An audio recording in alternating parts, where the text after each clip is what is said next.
Gaur Gopal, motivational speaker, personal coach, and I believe the traditional monk who's known to be untraditional. Yes. Lovely to have you on ET Now. My pleasure to be with you. I am so excited about this interview because this is truly going to be one of the untraditional interviews that I do. But, you know, I mean, you are a speaker who's all over the internet, so several have heard you. But I really am interested in going back in time and talking to you about your journey. Okay. So just to flash back and go back to your childhood, do you come from a regular middle-class family? Yes, I do. So expectations of you were the traditional expectations? Absolutely. To get educated, to get a good job, earn a lot of money, settle down well in society, scale up in the corporate world, get married, Absolutely. have a nice family with good, pretty cute children, and yes, that's about it. So you did do a little bit of that. You did become an engineer. I did, yeah. Right? I believe you were working at HP. That's right. Right? So, and then one fine day you decided to just give it all up.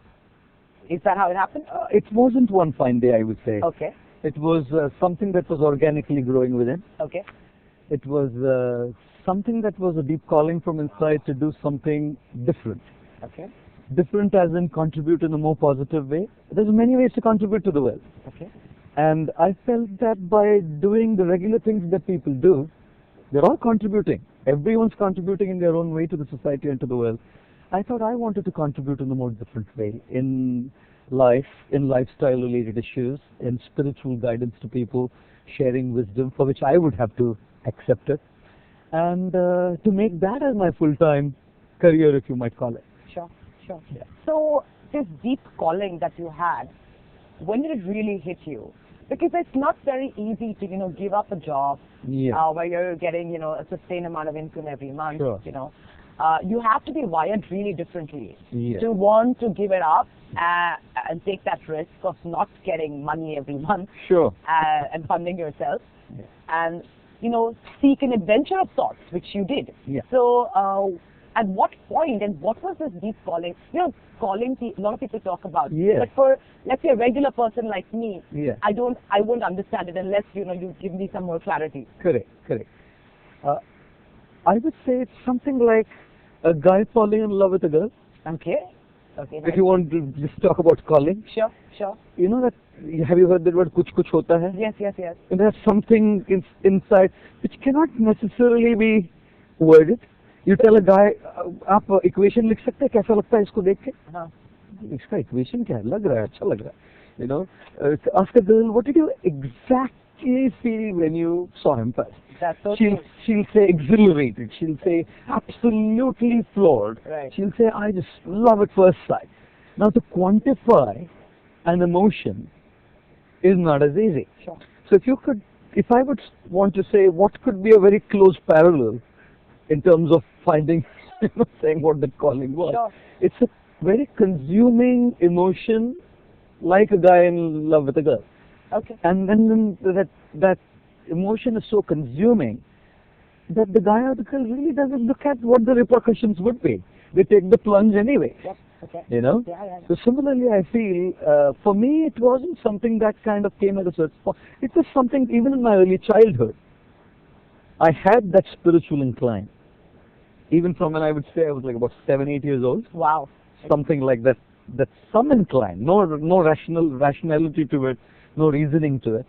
And I kind of pursued it to whatever little extent I could. Only until I met people whom I could speak to where there was rationale and reasoning behind it. Okay. I met gurus and I met spiritual leaders, and then I came across my guru, Radhanath Maharaj, who's from America. He's a follower of Srila Prabhupada from ISKCON. And I was mesmerized by him, and I was really, the way he's an American by birth. He's an American Jew, he's an Indian sannyasi now. So I was very, very much affected by the answers that he gave to my questions. So what was very unquantifiable, that calling as I'm speaking about, became something more tangible, I would say, when I came in touch with him and things started kind of falling in place. Okay. Wow. Okay. Yeah.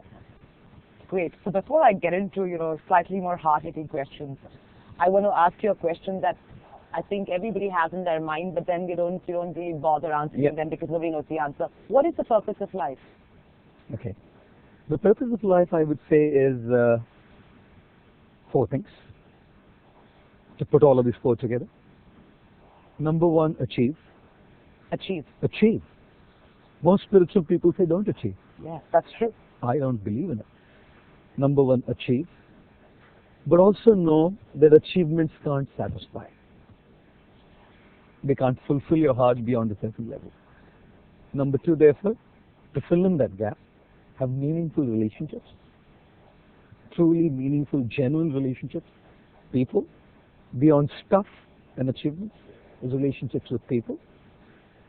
And even people disappoint us. Because we're just human beings.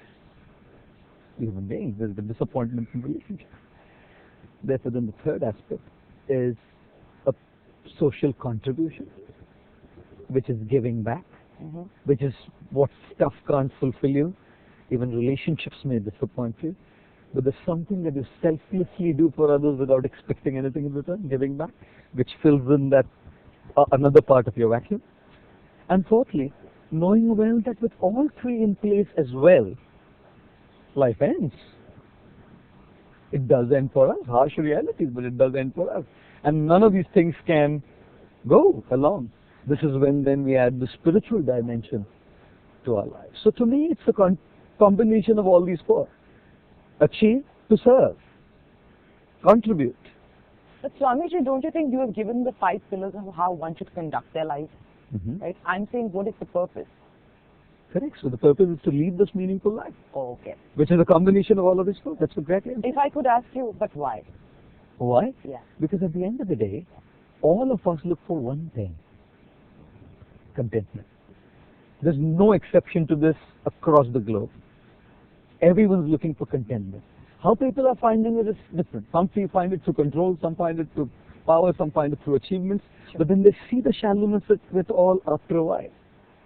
So if we're talking about these four elements, we're talking about finding true contentment and making our life more complete. And the more our life becomes complete is when we will start finding contentment. This is why I had this next two dimensions as well. See, the first two is something that we anyways do. Achievements and relationships is spoken about a lot. I think a lot in the corporate world today we start hearing about purpose, purpose-driven businesses. I spoke about conscious capitalism today. It's not just about being a capitalist and achieving. So that's why I said, not against achievement, but add the conscious to the capitalism, which is where then the purpose will start fulfilling us. And then our spiritual connection with the divine, our going deep within ourselves and making that spiritual connection. So if you ask me, then what is that purpose? Then putting all of these four together and leading a meaningful life. For what? One word. Contentment. True contentment and fulfillment. Got it. Swamiji, I want to talk to you a little bit about religion and the kind and the way it has taken over not only our world but generally the world at large. Sure.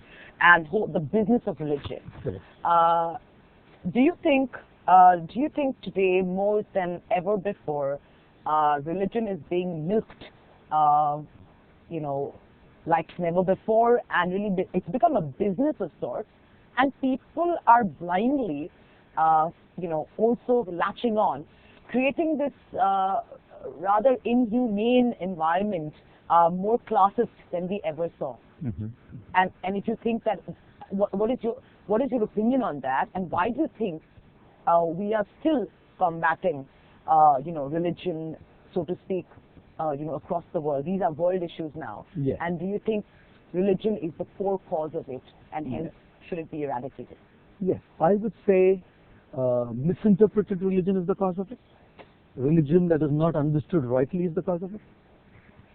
But Swamiji, but almost all religions today, without exception, seem to be causing more harm than good. I agree what you're saying, but that if you look at it in isolation, it may be, and if you just look at it in its purity, Sure. It may be a direction. Sure. But it seems to be taken out of context all the time. Correct. I think what religious people need to do is to get to the principles and not the details. when we forget the principles of what religion or what our epics or what our holy books or what our scriptures teach, and we get stuck with the details. Details cause conflict because details are different. Many times you find details may vary. Like for example, to come to the number 10, you can come to the number 10 by adding 7 and 3, or you can come to the number 10 by adding 5 and 5. You come to the number by adding 1 and 9. But if the end result is 10, when the end result is harmony, when the end result is love, when the end result is contributing, when the end result is serving the people of this world, when the end result is to make a difference in people's lives, you know. Now why focus so much on the differences of how to get there? So when religions focus not so much on the 10, but focus on the 7 plus 3 is right, or the 5 plus 5 is right, or the 1 plus 9 is right, this is when ritualism, this is when commercialism comes into picture. Because then you think this is the way to do it. So my personal thought is, if we get our principles right, we get back to the principles and understand that these principles are the ones which can truly transform. I believe that things can change. Do you believe that religion can ever cause harmony in this world? Can religion ever be the root to world harmony? Or do you think religion will always be the reason for the world being at each other's throats? I do feel that religion can cause harmony. Certainly I feel. But which means that people have to leave their egos aside. But is that possible, Swami? If we don't make an effort, it's not going to ever happen, right? So religious leaders have to make an effort. And there are some people, there are definitely religious leaders who are going beyond sectarian religious boundaries and working more on spiritual principles of not necessarily, binding themselves by boundaries. So I feel when people who are focused on the principles are accepted by the world, are popular in the world as well, because of what they're teaching and speaking, if they can come together and initiate the change. I'm not saying it's an overnight thing at all. Absolutely not. Like I remember someone said to me in the Indian Army, they said, Indian Army had a saying in Hindi, said, ऐसा तो कभी नहीं होता ना कि आज भर्ती और कल चक्रवर्ती. भर्ती और चक्रवर्ती होने में तो कई युद्ध लड़ने पड़ते हैं. So I feel if that initiative is taken by those people who truly feel that these principles can benefit and transform the world, and they can come together on one platform, regardless of these sectarian boundaries, regardless of its religious divides, and think about these universal principles to contribute. Don't you think you're being very optimistic? There's no change that can come in the world unless you're optimistic. Okay. Can change anyone? Can anyone initiate a change? Whether it's freedom of a nation from subjugation by another country, whether it's achieving a target in the corporate world, can anyone ever achieve anything without beginning with an optimistic attitude? Fair enough. A change can only come by a positive thought, right? Don't you think with the existence of these religious leaders who may not be as pure in their thought as, the few that we know of, Correct. Majority of, world religious leaders, be it here in India or anywhere else, seem to be propagators of hate. Do not seem to be a propagator of a good life. Seem to be people who believe in exclusivity and non-inclusivity. Correct. And I want your opinion on how you think these religious leaders today are conducting themselves, and I also want you to comment on the mental health of our country today. My thought would be, every initiative begins small. So if there's just a few people who can begin like this and can bring about a change even on a small level, and let there be a model, even a smaller model, this harmonious existence is sane because of spiritual principles. I'm sure there are many who would be attracted to come and join and contribute, because every revolution in the world starts small. Every revolution in the world starts small. Secondly, when you do see some kind of a positive change, there is a good chance that people who may have been good but got carried away by coming into the field of religion. There are people who begin genuinely, begin sincerely, but then they get carried away by the power, the control, the fame, whatever that might mean, maybe by seeing that somewhere something might resonate, to come back to what they started for, and there'll always be some who won't. But there'll always be some who won't everywhere, not just religion. You know, there's always going to be some who won't change, whether it's the corporate world, whether it's religion, any area, whether it's politics, anyway. There'll be people who just won't change. Like you said, they're just hardwired. They're just hardwired to be there. But just because some people are hardwired and they won't change, I don't see the point in not starting. You know, I don't see the point in not starting. We have to start somewhere. And your comment on the current mental health of this country? The mental health of this country, as I mentioned earlier today in the talk, it's being affected by a very strong paradigm of just achieving. Brands, I'm not against them. I'm not against achieving, having money.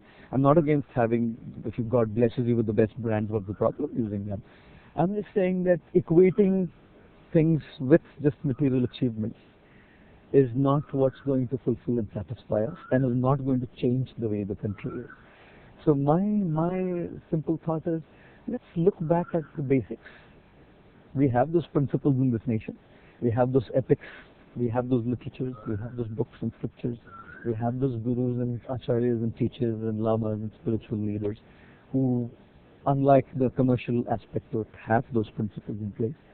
And when we combine those spiritual principles together, then it's like adding a cherry on top of the cake, you know, transforming it.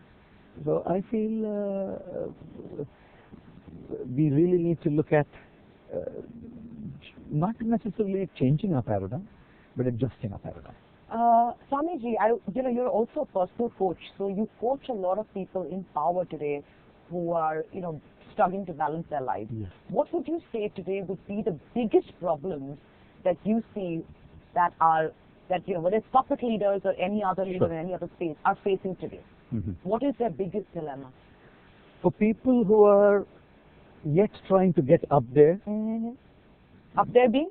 Up there being what is accepted as up in the corporate world of being successful. Okay. A managing director, Right. a CEO, a CFO, a COO, whatever that might mean. Right. So people on the second rung, I would say, Okay. of management, Right. they're quite good. They're still higher middle class, they're achievers. Yeah, But they're looking at getting there. sure. So for them, one of the greatest thing that they're going through is stress. Stress and performance pressure, because they're just wanting to get there. Right. And those who are there, and they have it all, they've seen it all, they've done it all, they have it all, most people whom I talk to are talking to me about a purpose. A purpose in life. Seeking a purpose in their life. Seeking a purpose in their life, because they have it now. So people who don't have it are looking to have it. The people who have actually achieved it now are thinking, I got it all, but there's something still lacking. I'm still not completely satisfied. I mean, I have it. I can have 20 cars here, and I can have, I can fly, I can have a charter plane to fly on. But there's still some lacuna somewhere which I need to fill in. So most of those super successful people are the ones who are talking about purpose. How do I lead a purpose? What can I give back? How can I contribute? And it's become a trend anyway. Beginning from someone like a Bill Gates or to a Warren Buffett, or the personalities, Mark Zuckerberg, and so many others in this country as well. So many people who have achieved have also now kind of trying to give back. So I think what every individual has a certain need at their particular stage in life. So when I talk to people, every individual will speak to me based on where they are. Sure. So yeah. So How would you, you have talked about the fact that you don't think a formal education is the best way to harness creativity or out-of-the-box thinking. Why do you say that? Yeah. And what would be your solution in terms of replacing formal education? I'm not completely against everything in formal education. Okay. We definitely need to know about what happened in the past history, and we definitely need to learn math and all of those things. I just feel that the way it is taught needs to be very creative, where you actually bring in that creative potential from within the individual. So if it's just kind of a didactic, teaching methodology, then we only have people who come take notes, go back, do their homework, and kind of finish off with their homework. But if there is a dimension that is added in our teaching, and when we actually facilitate that kind of thinking. Plus, I was talking to someone earlier and saying about how Albert Einstein said that when you put a fish and an elephant and a hare and a tiger all in a row and judge them and evaluate them by how they can climb a tree, well, the fish is going to live its life thinking it's stupid. Yeah. So everyone has different potentials, everyone has different abilities, everyone's blessed to be different, and therefore that diversity is what needs to be accommodated. You know, not everyone needs to fit into the box. It's okay if someone's son or daughter decides that I want to pursue something different. Now what's happening is when only certain things are seen as success in the society, then there's a pressure that you have to be that. But when we have equal dignity given to everything that people do, then someone can just follow their passion and start doing something that's, because it's accepted. Sure. Now there's only something mainstream that's accepted. So for instance, someone does a BA, Bachelor in Arts. You know, in India, they say, what is your qualification? Sir, I've done my Bachelor's in Arts. Really? You know, this is the kind of response that you would get from, well, what's wrong with something like that? So when you have that kind of an acceptance, I think we will probably get somewhere from here. Tying that back to your personal story, when you did decide to get into the route of becoming a monk. Sure. What was the kind of challenges you had with convincing your parents that you're traveling the right route, and what were the challenges they faced in accepting that their son was treading the path that not many people take? Sure. Definitely challenging. I couldn't convince them, obviously. I anyways did it, and it was very painful for them. I take complete responsibility for it. I'm not saying that because I did it for the world, so it's okay for them to go through it and all that. No, I take complete responsibility for having put my parents and my family through what they went through, and apologize to them for that. At the same time, I also feel that you have to sometimes do things in a way that when you're kind of looking at a larger family, then someone asked me, now that you have so many people, what about your family? I said, of course, it's my family still. It's just that my family grew from 4 or 5 to many more. And I joined ISKCON, International Society for Krishna Consciousness in Mumbai. And I'm very grateful for that organization that I joined, because they also had facilities for the particular branch of ISKCON that I come from, and in particular, had facilities to also have care for our parents when there was a need. So I wasn't completely responsible from that perspective. It was a challenge, definitely, and for them to accept in the beginning, the only son. I had a younger sister, but I'm the only son, so only son qualified. Leaving was definitely a challenge, and I must say that my father left in 2009, and he left to be a proud father. And my mother follows my teachings now, and she is initiated from the same guru as I am. So rather than saying she follows my teachings, we both follow the teachings of my spiritual teacher. So now, of course, she has accepted it, and she's really happy about it. But yeah, there were still the challenges in the beginning. On that note, thank you so much, Swamiji. This has been truly insightful, and really the pleasure is all mine. Thank you for having me over. Thanks again.